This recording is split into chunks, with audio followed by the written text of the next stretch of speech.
Donald Trump oval অফিসে বসে নির্বাহী আদেশের স্বাক্ষর করার সময় রেজলিউট ডেস্কের ড্রয়ারে জো বাইডেনের রেখে যাওয়া একটি চিঠি খুঁজে পান। চিঠিতে একটি সাদা খামে ছিল যেখানে লেখা ছিল 47।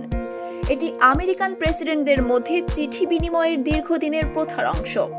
সাংবাদিকদের সঙ্গে আলাপচারিতায় ট্রাম্প চিঠি খুঁজে পাওয়ার ঘটনা তুলে ধরে বলেন, তুমি না বললে হয়তো এটা খুঁজে পেতে কয়েক বছর লেগে যেত।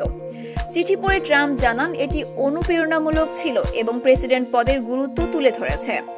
বাইডেন চিঠিতে প্রেসিডেন্ট হিসেবে দায়িত্ব উপভোগ করার এবং ভালো কাজ করার পরামর্শ দিয়েছেন। এই চিঠি বিনিময়ের প্রথা শুরু হয়েছিল 1989 সালে রোনাল্ড রিগানের মাধ্যমে, যা এখনো অব্যাহত আছে। বাইডেন এ বিষয়ে মন্তব্য করে বলেছেন, এটা তার এবং আমার মধ্যে থাক। চিঠিতে শুভকামনা এবং দায়িত্বের গুরুত্বের উপর জোর দেওয়া হয়েছে, যা ট্রাম্প খুব সুন্দর বলে উল্লেখ করেন। চিঠির মাধ্যমে ট্রাম্প ও বাইডেনের মধ্যে প্রেসিডেন্ট পদের অভিজ্ঞতা ভাগাভাগি করার দিকটি উঠে এসেছে। চিঠি বিনিময় শুধু প্রেসিডেন্টদের ব্যক্তিগত শুভকামনা নয়, দায়িত্বের প্রতি সম্মানের প্রতীক হিসেবেও কাজ করে।